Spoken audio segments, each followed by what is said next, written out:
Peace, peace. This is King Ra, aka Reverend Ra. And before I begin, I just want to start by saying I want the spirit of guidance, the spirit of discernment, the spirit of inner and understanding to guide my words and to guide my thoughts as I impart this message. Something that you already know, but it's a confirmation of what you already know, right? So the idea behind this message is that it's not the manifestation that matters. It is not the actualization that matters. It is not the externalization that matters. What matters is the belief behind the externalization. What matters is the intent, the idea, the concept behind the manifestation. I had a friend recently who wanted something to pan out so bad, He wanted to pan out so bad, and I asked him, why is this so important to you? Like, why do you want this to happen? He said, man, I want it to happen because I just want to feel like I'm a knight in shining armor. And I listened to him, and I was like, but you are a knight in shining armor. Because what you wanted didn't come into fruition doesn't mean that you're not the knight in shining armor. It's the intent. Because the intent is what's going to remain true. The intent is what's going to have that momentum where it will eventually manifest itself. It's the intent to be who you are, to be your own conception. It's your intent to give value. It's your intent to give love. It's your intent to give knowledge. It's your intent to give understanding. It's your intent to give shelter. It's your intent to give safety. It's that intent to give strength, your intent to give wisdom. That intent is what's going to remain true, and you'll manifest in your reality whether or not, because the thing is, you feel like it hasn't panned out because what you want to come to fruition did not come to fruition, but it came to fruition in a different way, something that you may not see tangible, just like you cannot see your intent, which is also intangible. But that doesn't mean to say that your intent doesn't exist. That doesn't mean to say that the ideas, beliefs, life, energy doesn't exist because they're intangible. That intangible is the real, more real than reality itself, you could say. I was thinking about this idea of the intent of the manifestation being more important than the manifestation itself. And I was reading the book, it's actually behind me right now, The Science of Mind by Ernest Holmes.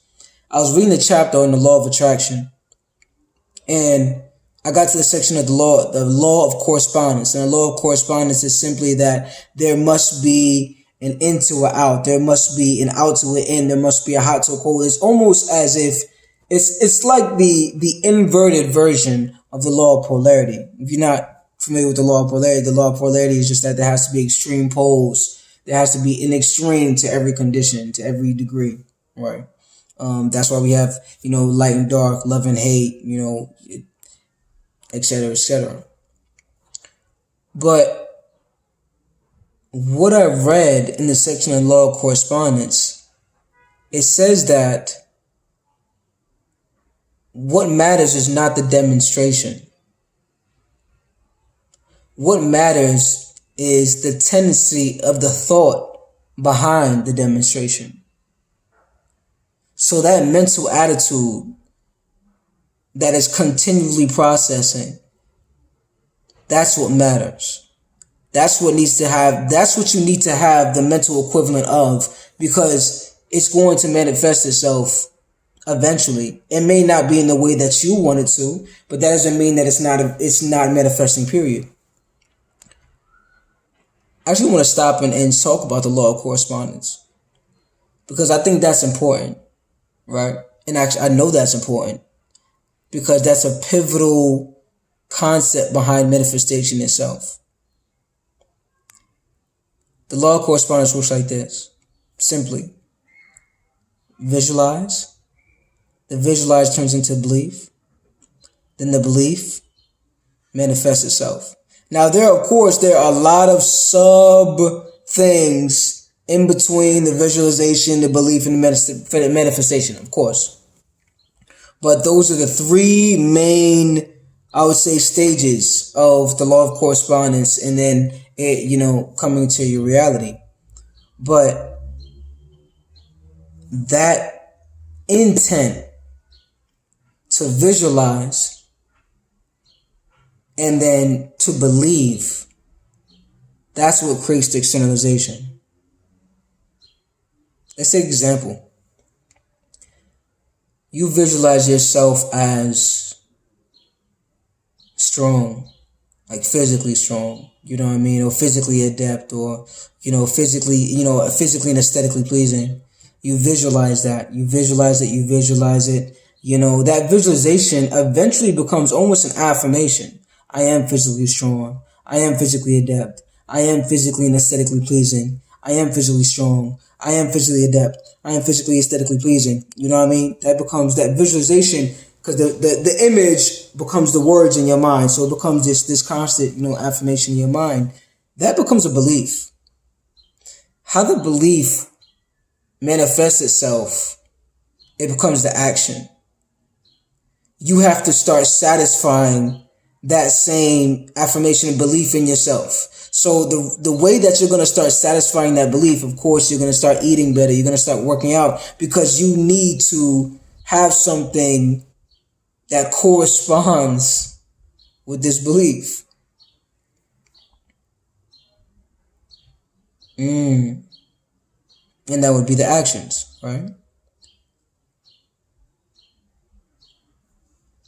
That's what leads to the externalization.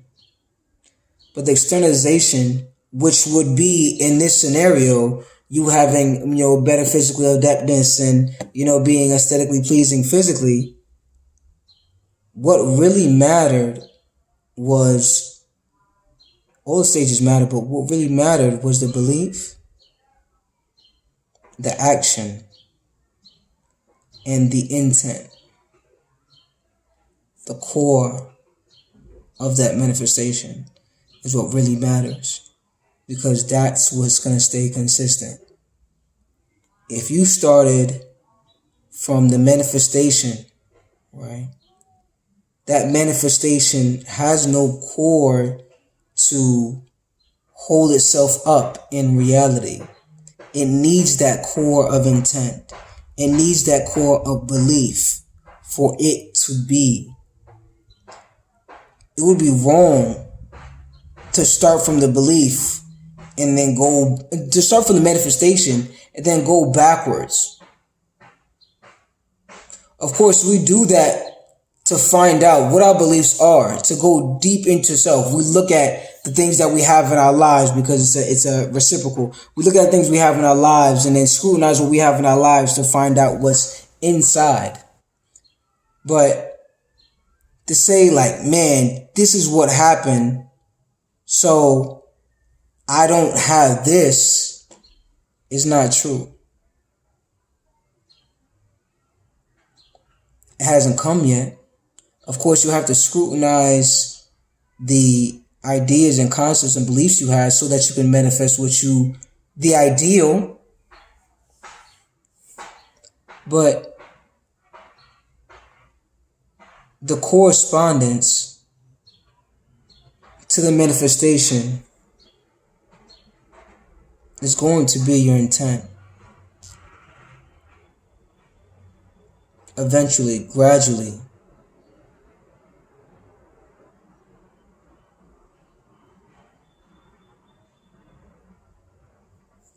Believe,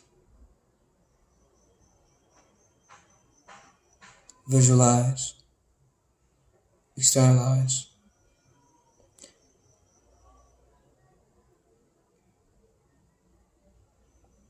We are constantly going through this process.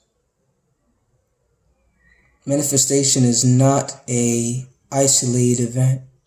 Manifestation is an ongoing event. It's continuous. It's momentum.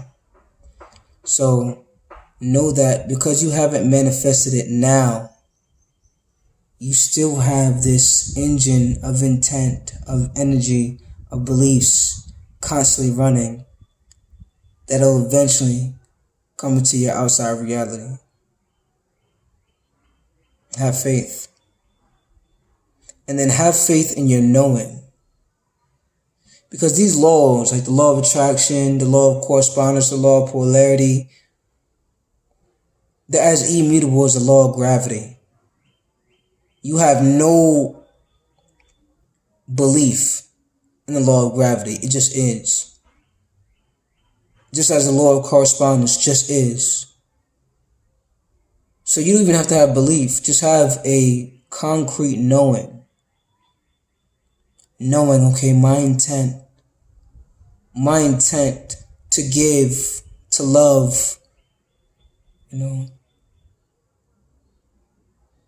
that'll eventually show itself in my world and reflect itself and correspond to something in my world, to everything in my world.